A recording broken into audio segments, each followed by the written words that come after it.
Welcome to నేటి వారధి. ముందుగా హెడ్లైన్స్ చూద్దాం. ఐటీ కంపెనీలో హైటెక్ సిటీని చూసినప్పుడు నారా చంద్రబాబు నాయుడు గుర్తుకు వస్తారన్న రేవంత్ రెడ్డి. ₹2కే బియ్యం అంటే ఎన్టీఆర్, రైతు బాంధవుడు అంటే వైఎస్ఆర్ గుర్తుకు వస్తారన్న సీఎం. అలాగే యంగ్ ఇండియా తన బ్రాండ్ అన్న రేవంత్ రెడ్డి. పోలీసులకు యంగ్ ఇండియా స్కూల్ ముఖ్యమైందన్న రేవంత్ రెడ్డి. ఉమ్మడి కర్నూలు జిల్లా నేతలతో వైఎస్ జగన్ సమావేశం. తాడేపల్లిలోని వైసీపీ కేంద్ర కార్యాలయంలో సమావేశం. నేతలకు దిశానిర్దేశం చేయనున్న వైఎస్ జగన్. ఇప్పటికే తాడేపల్లికి చేరుకున్న ఉమ్మడి కర్నూలు జిల్లా నేతలు.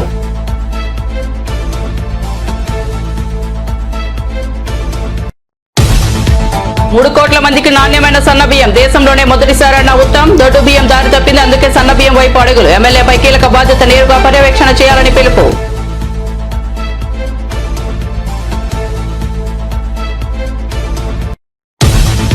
పులివెందుల ఎమ్మెల్యేని జగన్ ను కించపరుస్తున్నారని అంబటి రాంబాబు. జగన్ ను సైకో, రౌడీ అంటున్నారని మండిపాటు. రాష్ట్రంలో హత్యలు, హత్యాయత్నాలు జరుగుతున్నాయని ఆవేదన. జగన్ కు సరైన సెక్యూరిటీ ఇవ్వడం లేదని ఆగ్రహం.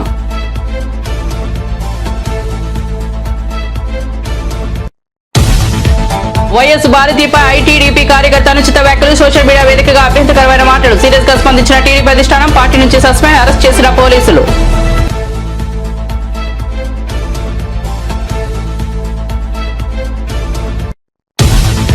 హరీష్ రావును కాంగ్రెస్ లోకి ఆహ్వానించే స్థాయి నాకు లేదన్న చామల కిరణ్ కుమార్ రెడ్డి.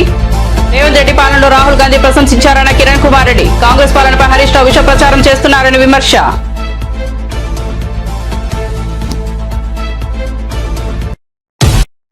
ఇక వార్త వివరాల్లోకి వెళ్తే, ఐటీ కంపెనీలు హైటెక్ సిటీని చూసినప్పుడు నారా చంద్రబాబు నాయుడు గుర్తుకు వస్తారని తెలంగాణ ముఖ్యమంత్రి రేవంత్ రెడ్డి అన్నారు.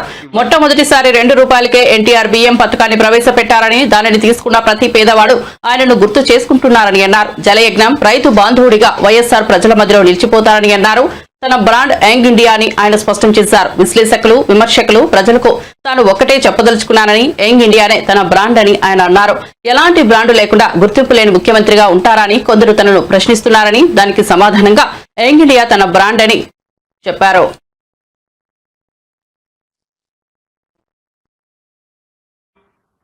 ఇట్లాంటి కార్ అకాడమీని ఏదైతే సమస్యలను ముఖ్యమంత్రి, పోలీస్ శాఖ సిబ్బంది, తల్లిదండ్రుల యొక్క ఆలోచన, వాళ్ళ ఆవేదన ఇది. పోలీస్ కుటుంబాలతో, పోలీస్ శాఖతో నాకు అత్యంత అనుబంధము. ఆ శాఖలో ఉండే సిబ్బంది యొక్క ఆలోచన విధానము నాకు ఒక స్పష్టమైన అవగాహన ఉన్నది.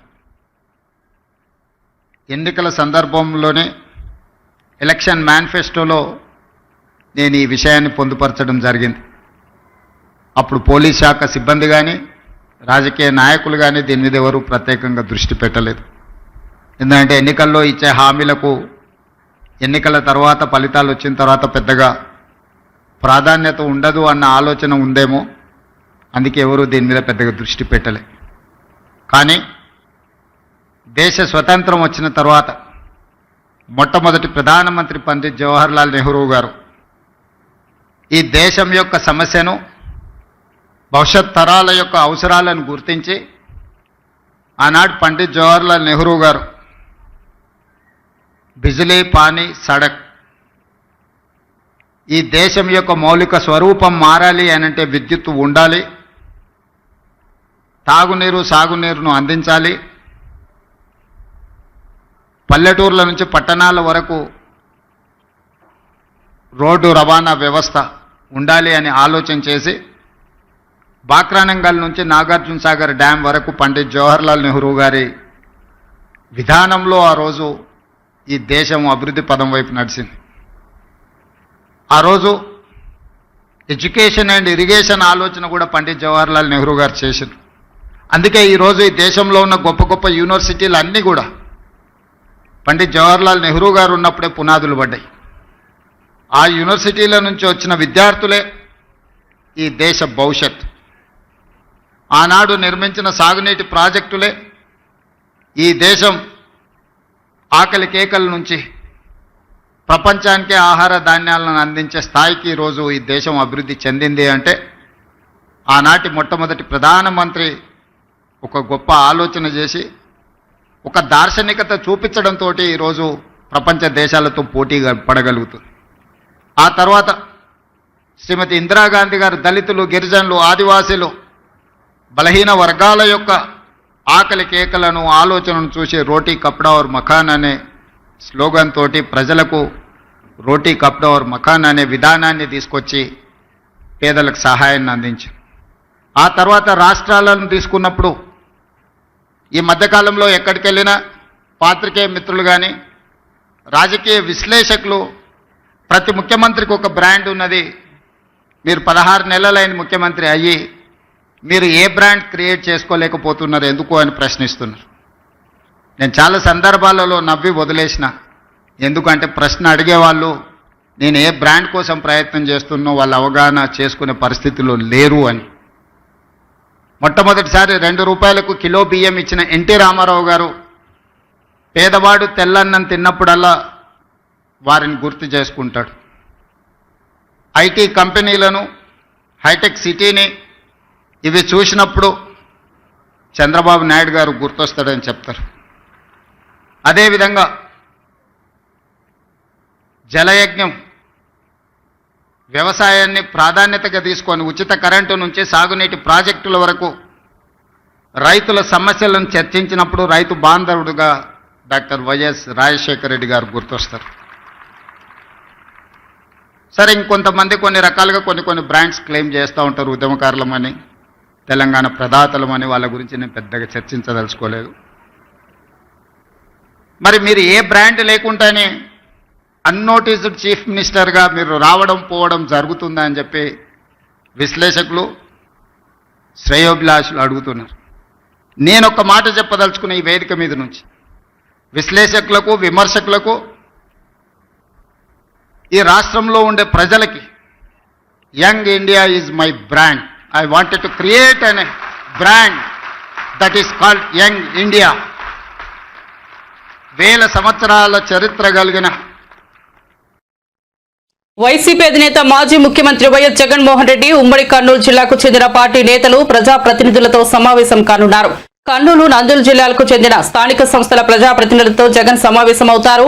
పార్టీ ముఖ్య నేతలు, ఎంపీపీలు, జెడ్పీటీసీలు, మున్సిపల్ చైర్మన్లు, వైస్ చైర్మన్లు, మండల ప్రెసిడెంట్లు ఈ సమావేశానికి హాజరయ్యారు. ఈ సమావేశంలో ఆయా జిల్లాల ముఖ్య నేతలతో పాటు నియోజకవర్గాల ఇన్ఛార్జీలు, ఎమ్మెల్సీలు, ఎమ్మెల్యేలు, మాజీ ఎంపీలు, మాజీ ఎమ్మెల్యేలు పాల్గొన్నారు. తాడేపల్లిలోని వైసీపీ కేంద్ర కార్యాలయంలో జరిగే ఈ సమావేశంలో ప్రభుత్వ ప్రజా వ్యతిరేక విధానాలను ప్రజల్లోకి తీసుకెళ్లడం, కూటమి ప్రభుత్వం అమలు చేయడం, ఎన్నికల హామీలపై ప్రజా పోరాటం, పార్టీ బలోపేతం తదితర అంశాలపై జగన్ నేతలకు దిశానిర్దేశం చేస్తున్నారు. ఒక్కసారి కళ్ళు మూసుకొని ఆలోచన చేస్తే కంటికి కనిపించేది రెండే కనిపిస్తాయి. ఒకటి, విలువలతో కూడిన రాజకీయాలు చేయడం. రెండవది, విశ్వసనీయత అన్న పదానికి అర్థం చెప్పిన పార్టీ ఏదైనా రాష్ట్ర చరిత్రలో ఉంది అంటే అది వైఎస్ఆర్ కాంగ్రెస్ పార్టీ అని చెప్పి కూడా గర్వంగా చెప్తాం. నిజంగా ఈ 2 పదాలే వైఎస్ఆర్ కాంగ్రెస్ పార్టీ నడిపించి, అదే మాదిరిగా ఒక నాయకుడిగా గట్టిగా ఈ సిద్ధాంతాలను నమ్మి ఒక నాయకుడిగా అడుగులు ముందుకు వేశాను. నాలో ఈ గుణాలను చూసి మీరంతా కూడా నాకు తోడుగా ఇన్ని సంవత్సరాల పాటు అడుగు వేశారు. ఈరోజు నేను ఒకటి చెప్తా ఉన్నా, రాజకీయాలలో గెలుస్తాం, ఓడిపోతాం, ఇది వేరే విషయాలు. కానీ ఈ రోజుకి కూడా ఖచ్చితంగా ఒకటైతే చెప్తాను, వైఎస్ఆర్ కాంగ్రెస్ పార్టీకి సంబంధించిన ఏ నాయకుడైనా కూడా, ఏ జెడ్పీటీసీ అయినా, ఏ ఎంపీటీసీ అయినా, ఏ సర్పంచ్ అయినా, ఏ వార్డు మెంబర్ అయినా, ఏ కార్యకర్త అయినా కూడా, జిల్లా స్థాయి నుంచి గ్రామ స్థాయి వరకు ఏ నాయకుడైనా, ఏ కార్యకర్త అయినా కూడా గర్వంగా కాలర్ ఎగరేసుకొని ఏ ఇంటికైనా వెళ్ళి ఆ ఇంట్లో చిక్కటి చిరునవ్వుల మధ్య వాళ్ళ ఆశీస్సులు తీసుకునే కెపాసిటీ, వాళ్ళ ఆశీస్సులు తీసుకునే పరిస్థితి ఏ నాయకుడికైనా ఉంది అని అంటే అది ఒక్క వైఎస్ఆర్ కాంగ్రెస్ పార్టీ నాయకులకు మాత్రమే ఉందని గర్వంగా చెప్పగలం. ఎందుకనంటే మనం రాకమునుపు రాజకీయాలు ఒక మాదిరిగా ఉండి, మనం వచ్చిన తర్వాత రాజకీయాలకు అర్థం ఇది అని చెప్పి తిరగరాసిన చరిత్ర ఏ పార్టీకైనా ఉంది అని అంటే అది ఒక వైఎస్ఆర్ కాంగ్రెస్ పార్టీకి మాత్రమే ఉంది అని కూడా గర్వంగా చెప్పగలుగుతాం. మనమంతా ప్రజల తరపున వాళ్లకు తోడుగా నిలబడాల్సిన సమయం వచ్చింది. గ్రామ స్థాయి నుంచి మనం బలోపేతం, మళ్ళీ ఆర్గనైజ్డ్గా బలోపేతం జరగాలి. జిల్లా స్థాయిలోనూ, మండల స్థాయిలోనూ, గ్రామ స్థాయిలోనూ, ప్రతి స్థాయిలోనూ కూడా మనమంతా కూడా క్యాడర్ను. టీడీపీ నేతలపై మాజీ మంత్రి వైసీపీ నేత అంబటి రాంబాబు తీవ్ర ఆగ్రహం వ్యక్తం చేశారు. ముఖ్యమంత్రిగా పనిచేసిన జగన్ ను సైకో, రౌడీ అంటున్నారని మండిపడ్డారు. ఇష్టం వచ్చినట్లు మాట్లాడుతున్నారని దుయ్యబట్టారు. రాష్ట్రంలో హత్యలు, హత్యాయత్నాలు జరుగుతున్నాయని అన్నారు. పోలీసులు సరైన చర్యలు తీసుకోవడం లేదని విమర్శించారు. కోర్టుకు వెళ్తే తప్ప కేసులు నమోదు చేయడం లేదని అన్నారు. కేసులు నమోదు చేయాలని తాను అడిగితే తనపైనే కేసులు పెట్టారని ఎద్దేవా చేశారు. కొంతమంది పోలీసు అధికారులకు కూటమి ప్రభుత్వం పోస్టింగులు కూడా ఇవ్వలేదని విమర్శించారు. ఎన్నికల సమయంలో ఇచ్చిన హామీలను ముఖ్యమంత్రి చంద్రబాబు నిలబెట్టుకోలేదని, చీటర్ అనే బిరుదు ఆయనకు సరిపోతుందన్నారు. రకరకాల కామెంట్స్ చేసేటటువంటి పరిస్థితులు మనం చూస్తున్న నేపథ్యంలో ఈరోజు కొన్ని విషయాలు మీ ముందుకు తీసుకురావాలనే ఉద్దేశంతో ఈ మీడియా సమావేశాన్ని ఏర్పాటు చేయడం జరిగింది. రాప్తాడు నియోజకవర్గంలో అసలు ఏం జరుగుతుంది, దీనిలో రామగిరి మండలంలో అసలు ఈ హత్యకు ప్రధానమైన కారణం ఏమిటి అనేది కొంత తెలుసుకోవాల్సిన అవసరం ఉన్నది. రామగిరి మండలంలో ఎంపీపీ ఎన్నిక 27వ తారీఖున జరగాలి. ఎందుకు జరగాలి అంటే అక్కడ ఉన్నటువంటి ఎంపీపీ మరణించటం వలన అక్కడ ఎన్నిక జరగవలసినటువంటి అనివార్యమైన పరిస్థితి ఏర్పడింది. దానికి తెలుగుదేశం పార్టీ పోటీ పెట్టింది. అసలు పోటీ ఎందుకు పెట్టిందో ప్రజాస్వామ్యంలో ఎవరికి అర్థం కాదు. ఎందుకని ఆ మాట అంటున్నానంటే, ఈ రామగిరి మండలంలో 10 ఎంపీటీసీలు ఉన్నాయి. దీనిలో జరిగినటువంటి ఎన్నికల్లో, పూర్వం జరిగిన ఎన్నికల్లో 9 వైఎస్ఆర్ కాంగ్రెస్ పార్టీ గెలిచింది. కేవలం ఒకే ఒక్క సీటుని తెలుగుదేశం పార్టీ గెలుచుకుంది. ఎంపీపీ మరణంతో, సహజ మరణంతో ఎన్నిక వచ్చింది. ఏమంటే ఒకటి గెలుచుకున్న వాళ్ళు పోటీ పెట్టి ఏం చేయాలనుకుంటున్నారు నాకు అర్థం కాలేదు. పోటీ పెట్టారు, పోటీ పెట్టి ఏం చేయాలనుకుంటున్నారు, కొనాలనుకున్నారు. అది శాసనసభ్యుడు ప్రకాష్ రెడ్డి గారు వెళ్ళి వాళ్ళ 6గురిని కూడా తెచ్చుకుని మళ్ళా దాచుకుంటే మళ్ళీ నెక్స్ట్ రోజు మళ్ళీ వాయిదా పడింది. హత్తిల్లో కూడా మొత్తం హత్తిల్లో ఉన్నటువంటి పరిస్థితులు ఏంటంటే తణుకు నియోజకవర్గంలో సైకో అంటానండి. అలాగే మరో మంచి సత్యకుమార్ జీవితంలో నిజం ఎప్పుడు చెప్పడంట జగన్మోహన్ రెడ్డి గారు. ఈయన చెప్తాడు, చంద్రబాబు చెప్తాడు, అంత ఇంకెప్పుడు చెప్పరు. చంద్రబాబు మాత్రం నిజాలు చెప్తాడు. జగన్మోహన్ రెడ్డి గారు సైకో అంటాడు. మరి ఈయనెవరయ్యా నాకు అర్థం కాలేదు. చంద్రబాబు నాయుడు గారు చీటర్ కదా, ఎన్ని మోసాలు చేశాడు ఈ రాష్ట్రంలో, ఈ దేశంలో ఎన్ని పార్టీలు ముంచాడు. ఇచ్చిన హామీలన్నింటినీ కూడా ముంచినటువంటి పెద్ద చీటర్ చంద్రబాబు నాయుడు కాదని అడుగుతా ఉన్నా. మమ్మల్ని అంతవేనా, మీ చీటర్ గురించి మాట్లాడరా? ఇవాళ ఇంత దారుణమైనటువంటి పరిస్థితి రాష్ట్రంలో నెలకొల్పుంటే, ఎంత దారుణమని నాకు అర్థం కాదు. రౌడీజం చేస్తారు, కొడతారు, హత్యలు చేస్తారు, హత్య ప్రయత్నాలు చేస్తారు. పలనాడు జిల్లాలో నేను రిప్రజెంట్ చేసినటువంటి జిల్లా ఇంతకు ముందు గ్రామాలు వదిలిపెట్టి వెళ్ళిపోయారండి. ఎన్నికలు జరిగిన తర్వాత రక్షణ లేక వెళ్ళిపోతే తిరిగి రావడానికి వీలైనటువంటి పరిస్థితులు ఇవాళ కూడా పల్నాడులో కొనసాగుతూ ఉన్నాయి. దీనికి బాధ్యులు ఎవరు? పోలీసు వ్యవస్థ కాదని అడుగుతా ఉన్నా. పోలీసు వ్యవస్థని మీ గుప్పెట్లో పెట్టుకొని ఇవాళ రౌడీజం చేస్తున్నది నారా చంద్రబాబు నాయుడు గారి ప్రభుత్వం కాదని అడుగుతా ఉన్నా. దీని మీద జగన్మోహన్ రెడ్డి గారు కామెంట్ చేశారంట. అయ్యా, తప్పు చేసిన వారిని శిక్షిస్తాం, శాశ్వతంగా ఈ ప్రభుత్వమే ఉండదు. గతంలో కూడా అనేక సందర్భాల్లో చూశాం. మా ప్రభుత్వం వల్ల వస్తుంది, అధికారంలోకి వస్తాం. ఇవాళ తప్పు చేసిన ప్రతి వ్యక్తిని కూడా శిక్షిస్తాం చట్టపరంగా అని చెప్తే తప్పంట. దానికి ఏదో మాట్లాడుతున్నారు. హోంమంత్రి గారు వచ్చి మాట్లాడుతున్నారు. హోంమంత్రి గారు ఇష్టం వచ్చినట్టు మాట్లాడుతున్నారు. సరే, హోంమంత్రి గారు మాట్లాడటంలో నెంబర్ 1 లేదు, దానిలో అనుమానం లేదు. మైక్ ముందు నెంబర్ 1గా మాట్లాడతారు. చివరికి ఎస్ఐని కూడా ట్రాన్స్ఫర్ చేసే పవర్ లేదు దానికి. హోంమంత్రి గారికి చెప్తున్నా, సరే హోంమంత్రి గారు చెప్పడం అనవసరం, అంతా చూస్తున్న లోకేష్ గారికి చెప్తున్నా, మీ ఇష్టం వచ్చినట్టుగా పోలీసు రాజ్యం చేయాలని ప్రయత్నం చేస్తే రోజులు ఎప్పుడు ఒకలాగా ఉండవు. బీఆర్ఎస్ సీనియర్ ఎమ్మెల్యే హరీష్ రావును కాంగ్రెస్ పార్టీలోకి ఆహ్వానించే స్థాయి తనకు లేదని భువనగిరి లోక్సభ సభ్యుడు చామల కిరణ్ కుమార్ రెడ్డి అన్నారు. అయితే బీఆర్ఎస్ లో మాత్రం ఆయనది వన్ సైడ్ లవ్ అని ఎద్దేవా చేశారు. కేసీఆర్ మీద హరీష్ రావుకు ప్రేమ ఉందని, కానీ ఆయన మామకు మాత్రం ఈయనపై ప్రేమ లేదని వ్యాఖ్యానించారు. తెలంగాణలో రేవంత్ రెడ్డి పాలనలో తమ పార్టీ అగ్రనేత రాహుల్ గాంధీ ప్రశంసించారని ఆయన తెలిపారు. హైదరాబాద్ లో నిర్వహించిన మీడియా సమావేశంలో ఆయన మాట్లాడుతూ అహ్మదాబాద్ లో నిర్వహించిన ఏఐసీసీ సమావేశంలో తెలంగాణ ప్రభుత్వానికి రాహుల్ గాంధీ కితాబిచ్చారని అన్నారు. కాంగ్రెస్ పాలనపై హరీష్ రావు విష ప్రచారం చేస్తున్నారని మండిపడ్డారు. సాగు భాష మాట్లాడితే రేవంత్ రెడ్డి గారు చావు భాష మాట్లాడినట్టు. మంచి రిధం బానే ఉంది. హరీష్ రావు గారు వాళ్ళ మామ దగ్గర చిన్న స్థాయి కార్యకర్త నుంచి పనిచేసి వాళ్ళ మామకు ఉన్నటువంటి వాక్చాతుర్యాన్ని మాత్రం మంచిగా వంట వడ్డించుకున్నాడు.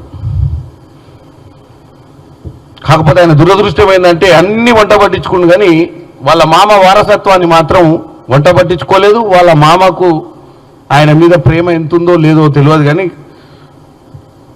ఆయన ఒక్కసారి 10 ఏళ్ళు వెనుకకు తిరిగి చూసుకుంటే హరీష్ రావు గారు ఇవాళ రేవంత్ రెడ్డి గారి గురించి మాట్లాడుతుండు, కానీ హరీష్ రావు గారు పర్సనల్గా ఒకసారి మేధో మదనం చేసుకోవాలి ఆయన పరిస్థితి ఏంది ఆయన పార్టీలని. ఇవాళ ఏదో పేపర్లో చదువుతున్న పొద్దున్నే, ఇప్పుడేదో వజ్రోత్సవ 25 సంవత్సరాల కార్యక్రమంలో ఆయన బొమ్మ కూడా పెట్టాలి వాళ్ళ పార్టీలో.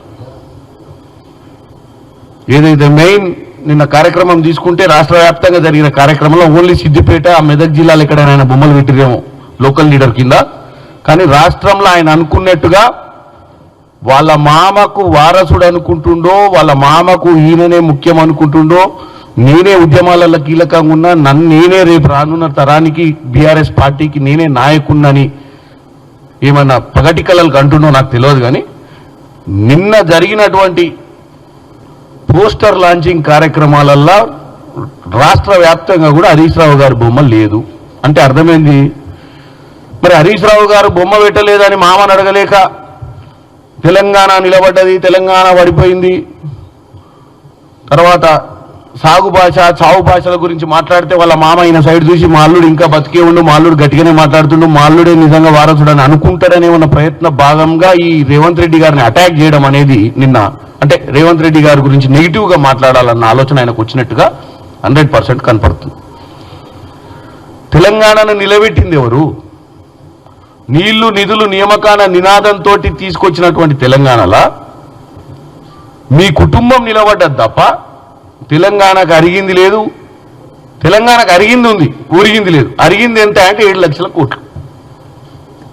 ఊరిగింది ఏంటంటే మీ కుటుంబం బ్రహ్మాండంగా సిటీ చుట్టుపక్కల ఫంక్షనాలు, చుట్టుపక్కల 100 కొద్ది ఎకరాలు, 1000 కోట్లు, లక్షల కోట్లు, 1000 కోట్లు కూడా కాదు. ఈ పెడితే ఇక్కడ పెట్టుబడులు పెట్టకుండా ఇక్కడ మిగిలి దేశవ్యాప్తంగా తీవ్ర చర్చకు దారితీసిన కంచగచ్చబౌలి భూముల వ్యవహారంపై సుప్రీంకోర్టు ఏర్పాటు చేసిన పర్యావరణ, కేంద్ర అటవీ శాఖల సాధికార కమిటీ నేడు హైదరాబాద్ సెంట్రల్ యూనివర్సిటీలో భూములను పరిశీలించారు. కాగా ఈ కమిటీని రాష్ట్ర ప్రతిపక్ష నేతలు కలిసి వివరాలు అందించారు. అనంతరం బీఆర్ఎస్ ఎమ్మెల్యే మాజీ మంత్రి హరీష్ రావు మీడియా సమావేశంలో మాట్లాడారు. రాష్ట్రంలో వాల్టా చట్టం ప్రకారం దరఖాస్తులు చేసి దాని అనుమతి వచ్చాకే చెట్లు, ఇళ్లు కట్టుకోవాలి, కానీ ప్రభుత్వం మాత్రం ఎలాంటి అనుమతులు తీసుకోకుండానే వేలాది చెట్లను కొట్టివేయించిందని చెప్పారు. 450 రూపాయలు డిపాజిట్ చేయమని చెప్తుంది. అదేవిధంగా ఒక చెట్టు కొడితే 2 చెట్లు పెంచాలనే నిబంధన ఉంటుంది. సో దాన్ని ఆ కమిటీ రికమెండ్ చేసిన తర్వాత 450 రూపాయలు ఫారెస్ట్ డిపార్ట్మెంట్ కట్టిన తర్వాత అనుమతి ఇచ్చిన తర్వాత చెట్టు కొట్టాలి. కానీ ఇక్కడ దరఖాస్తే పెట్టలేదు. ఇక్కడ ఎక్కడ కూడా అటవీ శాఖకు అనుమతి కూడా కోసం దరఖాస్తు కూడా పెట్టలేదు. చట్టం ఏం చెప్తుందంటే అటవీ భూముల్లో చెట్టు కొట్టడం కాదు, నీ సొంత పట్టా భూమిలోనైనా నీ హౌస్ సైట్లోనైనా ఎక్కడ చెట్టు కొట్టినా డిపార్ట్మెంట్ యొక్క అనుమతి తీసుకోవాలని చెప్పి మన చట్టం చెప్తుంది. అందుకే మేము చాలా సందర్భాల్లో ఎమ్మెల్యేలుగా మేము కూడా చూస్తుంటాం. మా దగ్గర ఒక రైతు తెలవక, చట్టం మీద అవగాహన లేక ఒక చింత చెట్టో యాప చెట్టో ఆ పంట పండుతలేదు, నీడలో పంట పండుతలేదని చెట్టు కొడితే ఆ ట్రాక్టర్ సీజ్ చేస్తారు, పనిముట్లు సీజ్ చేస్తారు, రైతు మీద కేసు పెట్టి లక్షల రూపాయల పెనాల్టీలు వేస్తుంటారు. కానీ ఇక్కడ ఏమైంది? కంచే చేను మేసినట్టుగా ఇవాళ మొత్తం రాష్ట్ర ప్రభుత్వమే బుల్డోజ్ చేస్తూ ఉంది. రాష్ట్ర ప్రభుత్వమే వేలాది చెట్లను ఈరోజు నరికివేత చేసింది. ఇంకోటి, పోలీస్ స్టేషన్లో వీళ్ళు అప్లై చేసినారు చెట్లు నరకడానికి పోలీస్ స్టేషన్లో దరఖాస్తు పెట్టింది టీజీఐఐసి. ఏమని? మేము ఈ అడవిని, ఇక్కడ ఉన్నటువంటి చెట్లను నరకదలుచుకున్నాము, మాకు రక్షణ ఇవ్వండి అని పోలీసులకు దరఖాస్తు చేసినారు. మరి పోలీసులు ఎవరైనా దరఖాస్తు పెడితే వాళ్ళు అడుగుతున్నది న్యాయబద్ధమైన పనా, అది చట్టానికి లోబడిన పనా కాదా అనేటువంటిది డ్యూ డిలిజెన్స్ చేసుకోవాల్సిన బాధ్యత పోలీస్ డిపార్ట్మెంట్కి ఉంటుందా ఉండదా? టీజీఐసి పెట్టిన దరఖాస్తే నేరపూరితమైనటువంటిది. పోలీసు ఏం చేయాల్సి ఉండే? మీరు చెట్లు కొడుతున్నారు కదా, దీనికి ఫారెస్ట్ డిపార్ట్మెంట్ అనుమతి ఉందా, ఇది వాల్తా చట్టానికి లోబడి ఉందా, వైల్డ్ లైఫ్ యాక్ట్కు లోబడి ఉందా, అవన్నీ చూసిన తర్వాత పోలీసులు అనుమతి ఇవ్వాల్సినటువంటి బాధ్యత ఉంటుంది. వైసీపీ అధినేత వైఎస్ జగన్మోహన్ రెడ్డి సతీమణి భారతిరెడ్డిపై అనుచిత వ్యాఖ్యలు చేసిన చేబ్రోలు కిరణ్ కుమార్ ను పోలీసులు అరెస్ట్ చేశారు. సెల్ టవర్ లొకేషన్ ఆధారంగా విజయవాడ ఇబ్రహీంపట్నం ప్రాంతంలో కిరణ్ ఉన్నట్లు గుర్తించిన గుంటూరు జిల్లా పోలీసులు అతన్ని పట్టుకున్నారు. సోమవారం రోజున వైఎస్ భారతిపై నిందితుడు అనుచిత వ్యాఖ్యలు చేశాడు. అతని వ్యాఖ్యలు సోషల్ మీడియాలో వైరల్ గా మారడంతో విషయం కాస్త టీడీపీ పెద్దల వరకు చేరింది. ఈ మేరకు సీఎం చంద్రబాబు ఆదేశాలతో శుక్రవారం కిరణ్ కుమార్ ను పార్టీ నుంచి సస్పెండ్ చేస్తూ అధిష్టానం ఆదేశాలు జారీ చేసింది. అలాగే నిందితుడిని వెంటనే అరెస్ట్ చేయాలని గుంటూరు జిల్లా పోలీసులకు ఏపీ ప్రభుత్వం ఆదేశాలు ఇచ్చింది. దీంతో కిరణ్ కుమార్ లొకేషన్ గుర్తించిన పోలీసులు వెంటనే ఎన్టీఆర్ జిల్లా ఇబ్రహీంపట్నం చేరుకుని అరెస్ట్ చేశారు. ఏపీలో కిరణ్ అసభ్యకర వ్యాఖ్యల వీడియో పెద్ద ఎత్తున రాజకీయ దుమారాన్ని రేపింది. దీనిపై అధిష్టానం సీరియస్ అయిన వెంటనే నా మాటలు ఎవరికైనా బాధించి ఉంటే క్షమించమని కోరుతున్నా, ఈ వ్యాఖ్యలు ఎలాంటి దురుద్దేశంతో చేయలేదు, కనికావేశంలో మాత్రమే చేశానని క్షమించండి అంటూ కిరణ్ కుమార్ మరో వీడియో విడుదల చేశాడు. చాలా తప్పుగా మాట్లాడాను. దయచేసి అమ్మ భారతి, జగన్మోహన్ రెడ్డి గారికి మీ ఇద్దరు కూడా దయచేసి నేను నిజం చెప్తున్నాను, నేను అన్నమాట చాలా తప్పు. మీ భారతి గారి కాళ్ళు పట్టుకొని నేను ఒక ఆడ వారి గురించి ఇలాగ మాట్లాడటం నా తప్పు. దయచేసి మీ కాళ్ళు పట్టుకుని నేనైతే క్షమించండి. నేనైతే క్షణికావేశంలో ఈ మాట అనాల్సి వచ్చింది. క్షమించి దయచేసి నేనైతే ఈ రోజు మాట్లాడిన మాటలకి ఒక ఆడవారిని ఇలాగ మాట్లాడిన తర్వాత నేనైతే మాత్రం దయచేసి క్షమించండి ప్లీజ్. నేనైతే ఇంకనైతే వీడియోలు చేయదలుచుకోలేదు. నేను చేసిన పొరపాటు జీవితంలో ఇంకా నేనైతే చేయదలుచుకోలేదు. తెలంగాణ ప్రభుత్వం అమలు చేస్తున్న సన్న బియ్యం పంపిణీ పథకం దేశవ్యాప్తంగా మరెక్కడా లేని విధంగా విస్తృతంగా కొనసాగుతోందని మంత్రి ఉత్తమ్ కుమార్ రెడ్డి తెలిపారు. ఈ పథకాన్ని పూర్తి పర్యవేక్షణతో నిర్వహించాలన్నదే ప్రభుత్వ లక్ష్యమని ఆయన పేర్కొన్నారు. ఇది సామాన్య ప్రజల జీవన ప్రవాహాన్ని మెరుగుపరిచే గొప్ప కార్యక్రమం. 3 కోట్ల మందికి ప్రతినిధిగా నాణ్యమైన సన్న బియ్యం పంపిణీ చేస్తున్న ఏకైక రాష్ట్రం మన తెలంగాణ. దేశంలో ఎక్కడా ఇటువంటి పథకం అమలులో లేదని మంత్రి తెలిపారు. ఉత్తమ్ కుమార్ రెడ్డి పేర్కొన్నట్లు గతంలో సరఫరా చేస్తున్న దొడ్డు బియ్యం పేదలకు చేరకపోవడం వల్లనే ప్రభుత్వం సన్న బియ్యాన్ని ఎంపిక చేసిందని తెలిపారు. అది మధ్యలోనే దారి మళ్లీ అసలు లబ్ధిదారులకు చేరకుండా తేడా వచ్చిందని చెప్పారు. ఎక్సైజ్ శాఖ మంత్రి కొల్లు రవీంద్ర జగన్మోహన్ రెడ్డి ప్రభుత్వాన్ని తీవ్రంగా ధ్వజమెత్తారు. కల్తీ మద్యం వల్ల వేలాది మంది ప్రాణాలు కోల్పోయారని, జగన్ సొంత బ్రాండ్లు తయారు చేసే అనారోగ్య మద్యం అమ్మకాలకు తలపెట్టారని విమర్శించారు. జే బ్రాండ్ల వల్ల లక్షలాది మంది అనారోగ్యంతో బాధపడితే వేలాది మంది లివర్, కిడ్నీ సమస్యలతో మరణించారని ఆరోపించారు. వైసీపీ హయాంలో గంజాయి అక్రమ రవాణా పెరిగిందని, యువత భవిష్యత్తు అంధకారమైందని మండిపడ్డారు. గౌరవ కమిషనర్ గారు ఈరోజు తిరుపతిలో ఈ సమావేశాన్ని ఏర్పాటు చేసుకుని 19లో ఆనాడు గౌరవ ముఖ్యమంత్రి చంద్రబాబు కూడా ప్రజలకి అసౌకర్యం కల్పించకుండా ఎన్ఫోర్స్మెంట్ కూడా మరి ఆ రోజున నిర్వహిస్తూ ఇలిసిట్ లిక్కర్ అనేది లేకుండా, నాటుసార్ అనేది లేకుండా ప్రజల ఆరోగ్యాన్ని, ప్రభుత్వానికి సంబంధించినటువంటి ఆదాయానికి ఒక మంచి పాలసీతో నిర్వహించడం జరిగింది. కానీ తర్వాత వచ్చినటువంటి మరి జగన్మోహన్ రెడ్డి గారి ప్రభుత్వం 5 సంవత్సరాలు ఎన్నికల ముందు సంపూర్ణ మద్యపాన నిషేధం చేస్తా ఉన్నారు. ఎన్నికలైన తర్వాత దశల వారీగా నిషేధం చేస్తున్నారు. స్టార్ హోటల్స్కే, 5 స్టార్ హోటల్స్కే పరిమితం చేస్తున్నారు. కానీ టోటల్ దాన్ని పక్కకి నెట్టి కొత్త పాలసీని తీసుకొచ్చి డిపార్ట్మెంట్నే విచ్ఛిన్నం చేసి ఎస్ఈబి అని పెట్టి 70% ఎక్సైజ్ డిపార్ట్మెంట్లోని ఎస్ఈబిలోకి సపరేట్ చేసి అసలు ఎన్ఫోర్స్మెంట్ అనేది లేకుండా చేసి షాప్స్ అన్నింటిని కూడా అప్పటి వరకు నిర్వహిస్తున్నటువంటి షాప్స్ని ప్రభుత్వం నిర్వహించే విధంగా గవర్నమెంట్ షాప్స్ అని చెప్పి మరి చేసినటువంటి విధానం వల్ల, అదే కాకుండా డిస్టిలరీస్ని మొత్తాన్ని కూడా హస్తగతం చేసుకోవటం, మల్టీనేషనల్ కంపెనీ బ్రాండ్స్ అన్నింటినీ కూడా ఉక్కుపాదం మోపి వాటిని అణిచేయటం, కేవలం వాళ్ళకి సంబంధించినటువంటి కంపెనీలకి మొత్తం రాష్ట్రంలో ఉన్నటువంటి ఆ బ్రాండ్లు మాత్రమే అవైలబిలిటీ ఉండే విధంగా ఏర్పాటు చేయటం, దీనివల్ల ప్రభుత్వం ఆదాయం కోల్పోయింది, ప్రజల ఆరోగ్యం కోల్పోయారు. ఇదే కాకుండా విచ్చలవిడిగా విపరీతంగా నాటుసారా, నాన్ డ్యూటీ పెయిడ్ లిక్కర్ కూడా రాష్ట్రంలో విచ్చలవిడిగా. టీడీపీ భవిష్యత్ కోసం లోకేష్ నాయకత్వం అవసరమని పిఠాపురం వర్మ వ్యాఖ్యానించారు. యువగలం పాదయాత్ర వల్లే కూటమి ప్రభుత్వం అధికారంలోకి వచ్చిందని స్పష్టంగా చెప్పారు. 2047 వరకు దృష్టిలో ఉంచుకుని పార్టీకి దీర్ఘకాలిక ప్రణాళికలు అవసరమని, అలాంటి బాధ్యతను భుజాలపై మోసేందుకు లోకేష్ తగిన నాయకుడిని అభిప్రాయపడ్డారు. టీడీపీ రథసారథిగా లోకేష్ నియమించేలా చంద్రబాబు తక్షణ నిర్ణయం తీసుకోవాలని కోరారు. యువతతో సమన్వయం, టెక్నాలజీతో ముందడుగు వేసే శక్తి లోకేష్ దే అన్నారు. పార్టీ బలోపేతానికి బలమైన నాయకత్వానికి లోకేష్ పూర్తి స్థాయిలో సమర్థించాలన్న వర్మ ఇది తరం మార్పు కోసం సరైన దిశగా అభివర్ణించారు. మరి ముందటి నడిపించి ఈ పార్టీ పునాదులు బలీయంగా ఉన్నాయి. ఈ పునాదులు పగలబట్టి దమ్ము ఎవరికి లేదని మన కార్యకర్తల యోగా పాదయాత్రలో నిరూపించడం జరిగింది.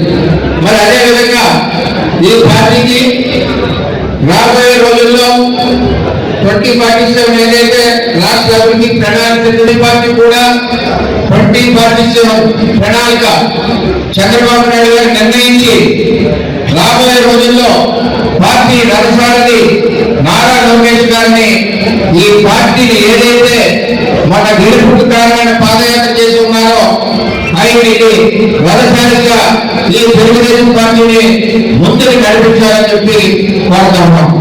మరి జిల్లా పార్టీ నుంచి 7 నియోజకవర్గాల నుంచి కార్యకర్తలు అందరూ వచ్చారు.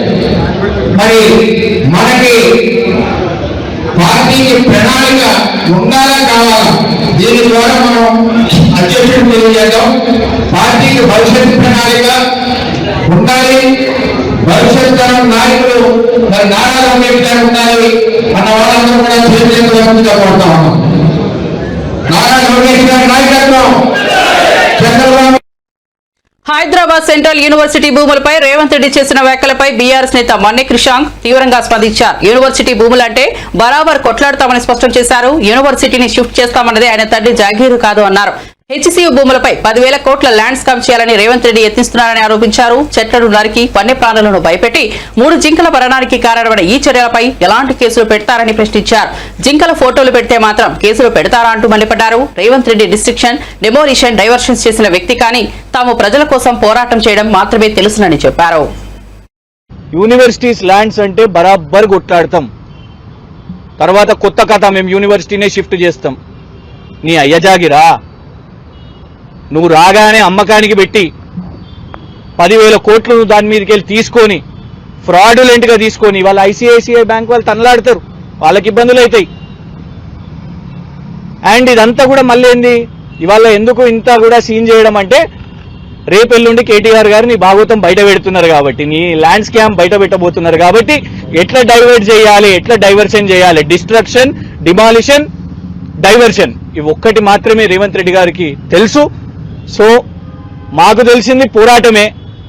నువ్వు చేయలేని తెలంగాణ ఉద్యమం మేము చూడని జైలా, మేము చూడని కేసులా, మేము చూడని విచారణ. మరిన్ని అప్డేట్స్ కోసం చూస్తూనే ఉండండి నేటి వారధి.